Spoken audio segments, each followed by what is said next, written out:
ತಮಿಳಿನಿಂದ ಕನ್ನಡ ಹುಟ್ಟಿದ್ದು ಎಂದು ಹೇಳುವ ಮೂಲಕ ಕನ್ನಡಿಗರ ಕೆಂಗಣ್ಣಿಗೆ ಗುರಿಯಾಗಿದ್ದ ನಟ ಕಮಲ್ ಹಾಸನ್ ಮತ್ತೆ ಮೊಂಡುವಾದ ಮಾಡಿದ್ದಾರೆ. ನಾನು ಯಾವುದೇ ಕಾರಣಕ್ಕೂ ಕ್ಷಮೆ ಕೇಳಲ್ಲ ಎಂದು ಉದ್ದಟತನದ ಹೇಳಿಕೆ ನೀಡಿದ್ದಾರೆ. ಅಲ್ಲದೆ ರಾಜಕಾರಣಿಗಳಿಗೂ ಕಮಲ್ ಹಾಸನ್ ಟಕ್ಕರ್ ಕೊಟ್ಟಿದ್ದಾರೆ. ನಟ ಕಮಲ್ ಹಾಸನ್ ಮತ್ತೆ ಮೊಂಡಾಟ. ನಾನು ಯಾವುದೇ ಕಾರಣಕ್ಕೂ ಕ್ಷಮೆ ಕೇಳಲ್ಲ. ವಿರೋಧದ ನಡುವೆಯೂ ಕಮಲ್ ಮೊಂಡುವಾದ. இது அந்த ஊரில் இருக்கும் என் குடும்பம், அதனால தான் அவர் இங்கே வந்திருக்காரு. அதனால தான் நான் பேச்சை ஆரம்பிக்கும் பொழுது நான் உயிரே உறவே தமிழே என்று ஆரம்பித்தேன். அதில் தமிழிலிருந்து பிறந்தது தான் உங்கள் பாஷையும், அதனால் நீங்களும் அதில் உட்படுவீர்கள். ಎಸ್, ಕನ್ನಡ ತಮಿಳಿನಿಂದ ಹುಟ್ಟಿದೆ ಎಂಬ ತಮಿಳು ನಟ ಕಮಲ್ ಹಾಸನ್ ಹೇಳಿಕೆ ಕನ್ನಡಿಗರನ್ನ ರೊಚ್ಚಿಗೆಬ್ಬಿಸಿದೆ. ಕಮಲ್ ವಿವಾದಾತ್ಮಕ ಹೇಳಿಕೆ ವಿರುದ್ಧ ಕೆರಳಿರೋ ಕನ್ನಡಿಗರು ಭಾರೀ ಆಕ್ರೋಶ ಹೊರಹಾಕಿದ್ದಾರೆ. ಇಷ್ಟಾದ್ರೂ ಬುದ್ಧಿ ಕಲಿಯದ ನಟ ಕಮಲ್ ಹಾಸನ್ ಮತ್ತೆ ಮೊಂಡಾಟವಾಡಿದ್ದಾರೆ. ನಾನು ಹೇಳಿದ್ದು ನನ್ನ ಪ್ರಕಾರ ಸರಿ, ನಾನು ಕ್ಷಮೆ ಕೇಳಲ್ಲ ಎಂದು ಹೇಳಿದ್ದಾರೆ.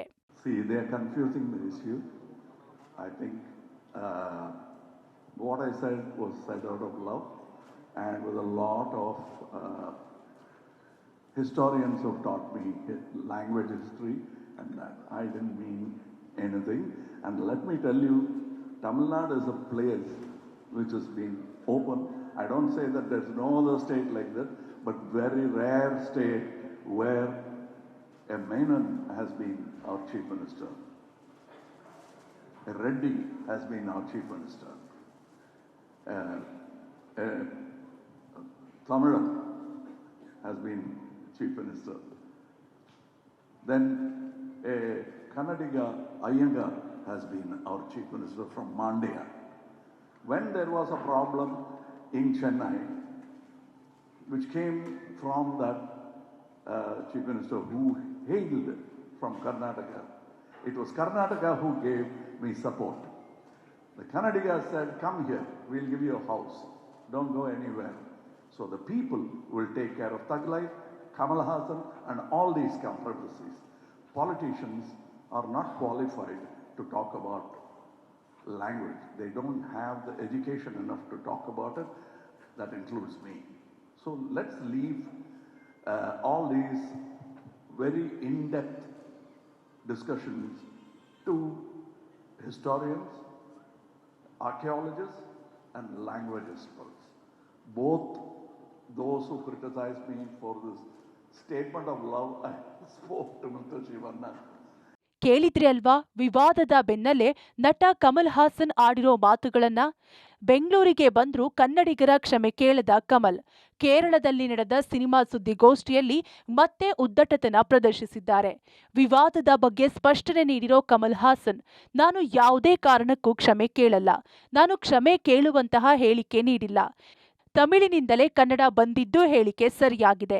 ಇತಿಹಾಸ, ಭಾಷಾ ತಜ್ಞರು ಹೇಳಿದ್ದನ್ನೇ ನಾನು ಹೇಳಿದ್ದೇನೆ ಎಂದು ತೀವ್ರ ವಿರೋಧದ ನಡುವೆಯೂ ಕಮಲ್ ಹಾಸನ್ ಮೊಂಡುವಾದ ಮಾಡಿದ್ದಾರೆ.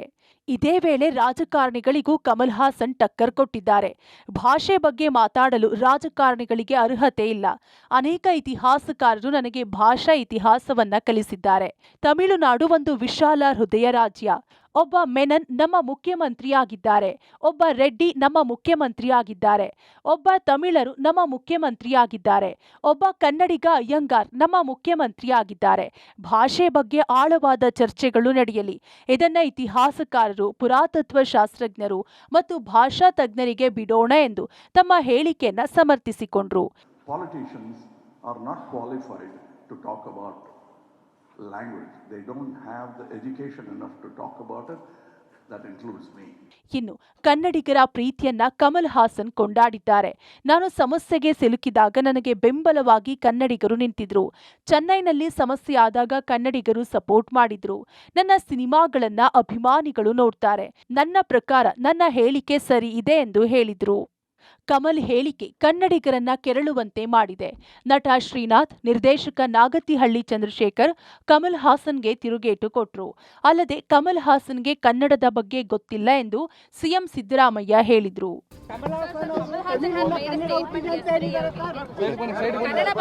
ಕನ್ನಡ ಭಾಷೆಗೆ ಬಹಳ ದೀರ್ಘಕಾಲದ ಇತಿಹಾಸ ಇದೆ, ಪಾಪ ಅವ್ರಿಗೆ ಗೊತ್ತಿಲ್ಲ.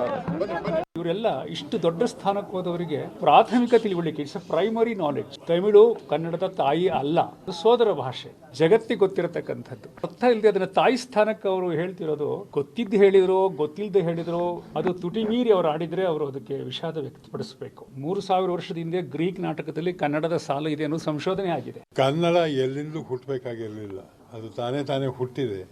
ಬೇಕಾದಷ್ಟು ಭಾಷೆಗಳನ್ನ ಬೆಳೆಸ್ತಾ ಇದೆ. ಆ ಬೆಳೆಸಿದ ಭಾಷೆ ಕನ್ನಡ ಹೇಗೆ ಹುಟ್ಟಿತು, ಏನು ಹುಟ್ಟಿತು ಕನ್ನಡಿಗರಿಗೆ ಗೊತ್ತಿದೆ. ನಾವು ಬೇರೆಯವರಿಂದ ತಿಳ್ಕೊಬೇಕಾಗಿಲ್ಲ. ಕೆಲವು ಸಲ ಆಗ್ತದೆ, ಏನೋ ಭಾವನಾತ್ಮಕವಾಗಿ ಮಾತಾಡಕ್ಕೆ ಹೋಗಿ ನಾವೇ ಗ್ರೇಟ್ ಅಂದ್ಕೊಂಡು ಮಾತಾಡ್ತಾರೆ.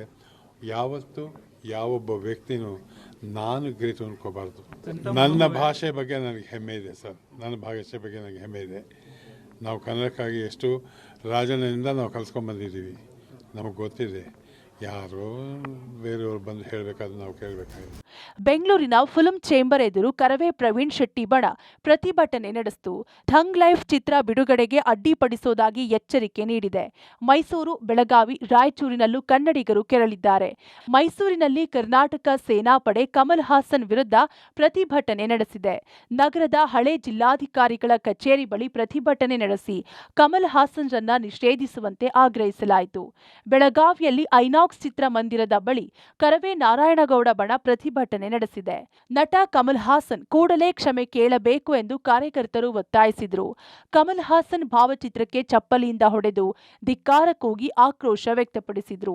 ಇನ್ನು ರಾಯಚೂರಿನಲ್ಲೂ ಕಮಲ್ ಹಾಸನ್ ಹೇಳಿಕೆಗೆ ಆಕ್ರೋಶ ವ್ಯಕ್ತವಾಗಿದೆ. ಒಟ್ನಲ್ಲಿ ನಟ ಕಮಲ್ ಹಾಸನ್ ಹೇಳಿಕೆಗೆ ಭಾರೀ ಆಕ್ರೋಶ ವ್ಯಕ್ತವಾಗುತ್ತಿರೋ ಹೊತ್ತಲ್ಲೇ ಮತ್ತೆ ಮೊಂಡಾಟ ತೋರಿದ್ದಾರೆ. ಈ ವಿವಾದ ಯಾವ ಹಂತ ತಲುಪುತ್ತೆ ಅನ್ನೋದನ್ನ ಕಾದು ನೋಡಬೇಕಿದೆ. News desk, public TV.